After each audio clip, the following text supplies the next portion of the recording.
Hello everyone. तो आज के इस सेशन में हम जानेंगे बिम्स्टेक के बारे में। इस सेशन में हम जानेंगे कि बिम्स्टेक क्या है, ये रीजनल ग्रुपिंग में कौन से मेंबर स्टेट आते हैं, उसके बाद एक्चुअली इसका सिग्निफिकेंस देखेंगे, सिग्निफिकेंस ऑफ बिम्स्टेक, और चैलेंजेस क्या है ऑनगोइंग बिम्स्टेक को। तो सबसे पहले कंटेक्स्ट जानते हैं। तो बिम्स्टेक का पहला फॉरेन मिनिस्टर मीटिंग हो रहा है बैंकॉक में, दैट इज जुलाई 2023 को। अब इसके फुल फॉर्म के बारे में जानते हैं। तो फुल फॉर्म है बिम्स्टेक का bay of Bengal initiative for multi sectoral technical and economic cooperation. उसके बाद जानते हैं एक्चुअली बिम्स्टेक कैसे फॉर्म हुआ। तो टोटल जो मेंबर है बिम्स्टेक के वो 7 है। 7 मेंबर में आपको जानना है कि सातों के सातों मेंबर डिपेंडेंट है बे ऑफ बंगाल पे। एक तो वो लिटरल है या फिर एडजेसेंट है।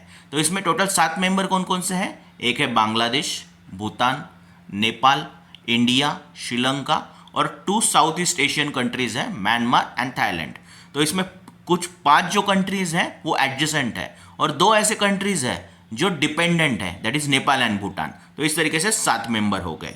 जून 6 को 1997 में बैंकॉक डिक्लेरेशन से बिम्स्टेक का फॉर्मेशन किया था। पहले ये बिम्स्टेक नहीं था, तो मेंबर ऐड होते गए, तो अभी 7 मेंबर है टोटल। इसका एक परमानेंट सेक्रेटेरिएट भी है, दैट इज इन ढाका, वो 2014 में आया था। तो इस तरीके से इसका ये बेसिक इंफॉर्मेशन है।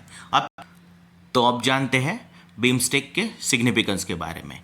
बिम्स्टेक ये साउथ एशिया और साउथ ईस्ट एशिया को कनेक्ट करता है और इनके जो रिलेशन है वो बेटर करने के लिए एक प्लेटफॉर्म प्रोवाइड कर रहा है। इसी के साथ बिम्स्टेक के जो 7 मेंबर स्टेट है उनका टोटल पॉपुलेशन है 1.73 बिलियन पीपल, जो वर्ल्ड का 22% होता है। और जो कंबाइंड जीडीपी है वो 4.4 ट्रिलियन US डॉलर है। ये सभी कंट्रीज डेवलपिंग कंट्रीज है और यहाँ पे हाई पोटेंशियल है ट्रेड और टूरिज्म के लिए। इंडिया और बांग्लादेश जैसे कंट्री में यहाँ पे आपको स्किल मैन पावर भी मिल जाएगा। तो ये जो रीजनल ग्रुप है इकोनॉमिक ग्रोथ के लिए एक बेटर प्लेटफॉर्म प्रोवाइड कर सकता है। उसके बाद अगर आप इंडिया के लिए पर्टिकुलरली देखोगे सिग्निफिकेंस, तो बिम्स्टेक अलायंस विद इस act east policy south east Asian countries को कनेक्ट करने के लिए एक प्लेटफॉर्म है। इसी के साथ इंडिया का जो लार्जर गोल है to gain trade and security prominence in Indian Ocean, उसके साथ भी बिम्स्टेक अलाइन होता है। इसी के साथ और एक चीज है कि चाइना इस एरिया में अपना प्रेजेंस बढ़ा रहा है, तो चाइना को काउंटर करने के लिए बिम्स्टेक एक प्लेटफॉर्म प्रोवाइड कर सकता है। उसी के साथ कुछ बाकी जो कंट्रीज हैं उनके लिए अलग अलग सिग्निफिकेंस है बिम्स्टेक का।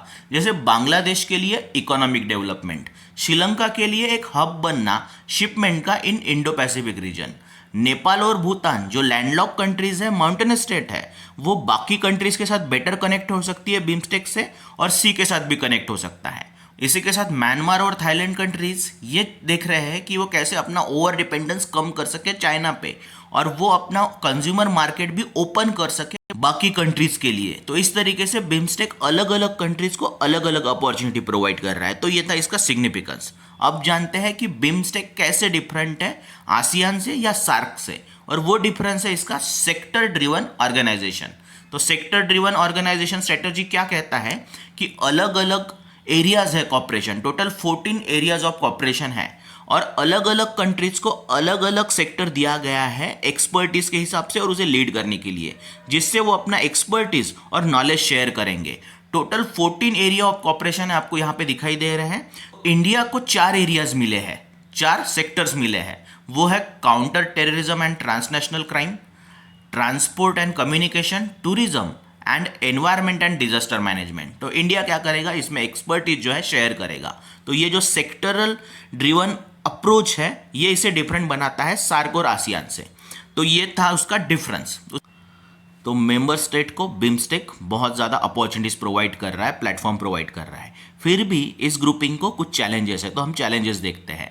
सबसे बड़ा चैलेंज है lack of efficiency and sluggish pace of the BIMSTEC progress. ये 1997 में फॉर्म हुआ था, बट अभी तक बहुत ज़्यादा प्रोग्रेस आपको देखने को नहीं मिला।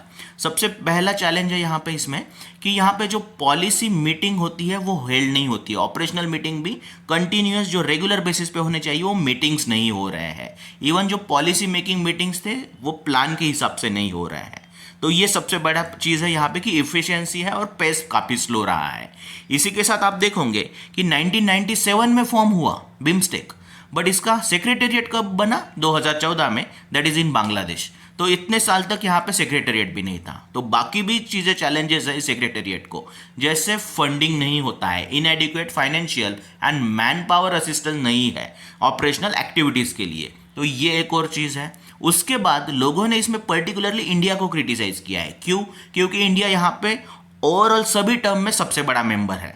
तो लोगों ने कहा है कि भाई सार्क के फेलियर की वजह से इंडिया इंटरेस्ट ले रहा है बिम्स्टेक में, और वो काफ़ी हद तक सच भी है। तो ये भी एक क्रिटिसिज्म है।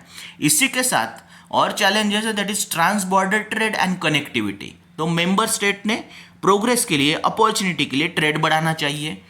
जब इंडिया इंडिपेंडेंट हुआ या फिर 1950, तो 1950 के वक्त इंडिया का बाकी जो कंट्रीज के साथ ट्रेड था वो डबल डिजिट में था, लेकिन 2020 में आप देखोगे जो हमें लेटेस्ट मिला है हमें, तो 4% ही ट्रेड सिर्फ बिम्स्टेक पार्टनर के साथ हो रहा है। तो ये काफ़ी कम है। इवन जो बाकी भी मेंबर स्टेट है उनका भी एक दूसरे के साथ जो इंटर रीजनल ट्रेड है वो काफ़ी कम है। तो ट्रेड काफ़ी कम है और ट्रेड का अपॉर्चुनिटी होने के बाद भी कम है। तो ये एक चैलेंजेस है कि ये क्यों नहीं बढ़ रहा है। उसी के साथ ट्रेड बढ़ाने के लिए फ्री ट्रेड एग्रीमेंट भी फाइनलाइज अभी तक हुआ नहीं है। इसका प्लान बहुत सालों से चल रहा है, इसका एग्रीमेंट बन चुका है, साइन हो चुका है, लेकिन जो एंड टर्म्स होते हैं वो अभी तक साइन नहीं हुआ है। तो ये भी एक चैलेंज क्रिएट होता है। इसी के साथ ये जो मेंबर स्टेट है उनमें कुछ इंटर स्टेट डिस्प्यूट भी है, जैसे बांग्लादेश और म्यांमार में एक्चुअली रोहिंग्या रिफ्यूजी क्राइसिस था, इंडिया नेपाल बॉर्डर इशू था। उसी के साथ म्यांमार जो है ये पॉलिटिकली अनस्टेबल कंट्री है। तो इस तरीके से क्या होता है कि चैलेंजेस क्रिएट होते हैं। इवन इसमें कुछ जो कंट्रीज है वो चाइना के इन्फ्लुएंस में है, ये भी एक सस्पिशन क्रिएट करता है। तो इस तरीके से बिम्स्टेक अपॉर्चुनिटी तो बहुत प्रोवाइड कर रहा है, बट उसी के साथ यहाँ पे चैलेंजेस भी ज़्यादा है।